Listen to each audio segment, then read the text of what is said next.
ನಾಡಿನಲ್ಲಿ ಎಲ್ಲೆಲ್ಲೂ ಸುಗ್ಗಿ ಹಬ್ಬದ ಸಂಭ್ರಮ ಮನೆ ಮಾಡಿದೆ.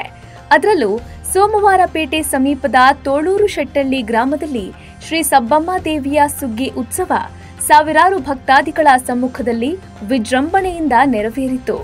ತೋಳುನಾಡು ವ್ಯಾಪ್ತಿಯ ಗ್ರಾಮಗಳ ಸುಭಿಕ್ಷೆಗೆ ಪ್ರಾರ್ಥಿಸುವ ಮೂಲಕ ಬರ ಪರಿಸ್ಥಿತಿಯನ್ನ ದೂರವಾಗಿಸಿ ಉತ್ತಮ ಮಳೆ ಬೆಳೆಯ ಮೂಲಕ ನಾಡಿನ ನೆಮ್ಮದಿ ತರುವಂತೆ ಸಬ್ಬಮ್ಮ ದೇವಿಗೆ ಗ್ರಾಮಸ್ಥರು ಪ್ರಾರ್ಥನೆ ಸಲ್ಲಿಸಿದರು. ದೊಡ್ಡಮನೆಕೊಪ್ಪ, ಊರೋಳಕೊಪ್ಪ, ಸಿಂಗನಹಳ್ಳಿ, ನಡ್ಲಕೊಪ್ಪ, ಇನಕನಹಳ್ಳಿ, ಹರಪನಹಳ್ಳಿ, ವಣಗೂರುಕೊಪ್ಪ, ಸುಭಾಷ್ ನಗರ, ಕರಡಿಕೊಪ್ಪ, ದೊಡ್ಡ ತೋಳೂರು ಹಾಗೂ ಚಿಕ್ಕ ತೋಳೂರು ಗ್ರಾಮಗಳ ನಿವಾಸಿಗಳು ಸುಗ್ಗಿ ಉತ್ಸವದಲ್ಲಿ ದೇವಿಗೆ ಮಡೆ ಅರ್ಪಿಸುವ ಮೂಲಕ ಗ್ರಾಮದ ಸಮೃದ್ಧಿಗಾಗಿ ಸಾಮೂಹಿಕ ಪ್ರಾರ್ಥನೆ ಸಲ್ಲಿಸಿದರು. ಸುಗ್ಗಿ ಕುಣಿತ ತಂಡದ ಎಸ್ಕೆ ಬಸವರಾಜು, ಮಾಚಯ್ಯ, ಮೋಹನ್ ರಾಜ್, ಪ್ರಶಾಂತ್, ಶಶಿವಿಲಾಸ್ ಗೌಡ, ಪ್ರಸಾದ್, ಸುಜನ್, ಕೀರ್ತಿಕುಮಾರ್ ಹಾಗೂ ಕೃಪಾರವರಿಂದ ನಡೆದ ಸುಗ್ಗಿ ಕುಣಿತ ಜನರನ್ನ ಸೂಜಿ ಕಲ್ಲಿನಂತೆ ಸೆಳೆದಿತ್ತು. ಇನ್ನೊಂದೆಡೆ ಮಕ್ಕಳು, ಪುರುಷರು, ಮಹಿಳೆಯರು ಸಂಪ್ರದಾಯದಂತೆ ಸುಗ್ಗಿ ಕುಣಿತದಲ್ಲಿ ಪಾಲ್ಗೊಂಡು ಸಂಭ್ರಮಿಸಿದರು.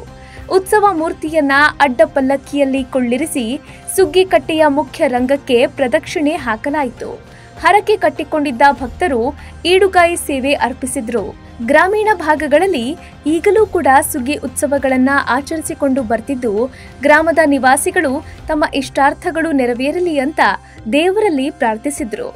ಮಡಿಕೇರಿ ಕ್ಷೇತ್ರದ ಶಾಸಕ ಡಾಕ್ಟರ್ ಮಂತರ್ಗೌಡ, ತಾಲೂಕು ಪಂಚಾಯಿತಿ ಮಾಜಿ ಅಧ್ಯಕ್ಷ ಕೆಎಂ ಲೋಕೇಶ್, ವಿಧಾನ ಪರಿಷತ್ ಮಾಜಿ ಸದಸ್ಯ ಎಸ್ಜಿ ಮೇದಪ್ಪ, ಬಿಬಿ ಸತೀಶ್ ಸೇರಿದಂತೆ ಇತರ ಪ್ರಮುಖರು, ಸಾವಿರಾರು ಭಕ್ತಾದಿಗಳು ಸುಗ್ಗಿ ಉತ್ಸವದಲ್ಲಿ ಭಾಗಿಯಾಗಿದ್ರು. ಸಾವಿರಾರು ಸಂಖ್ಯೆಯಲ್ಲಿ ನೆರೆದಿದ್ದ ಭಕ್ತರು ತಮ್ಮ ಇಷ್ಟಾರ್ಥಗಳು ಈಡೇರಲಿ ಅಂತ ಬೇಡಿಕೊಂಡ್ರು. ಸಬ್ಬಮ್ಮ ದೇವಿ ದರ್ಶನ ಪಡೆದು ಪುನೀತರಾದ್ರು. Bureau report, boss TV Kannada.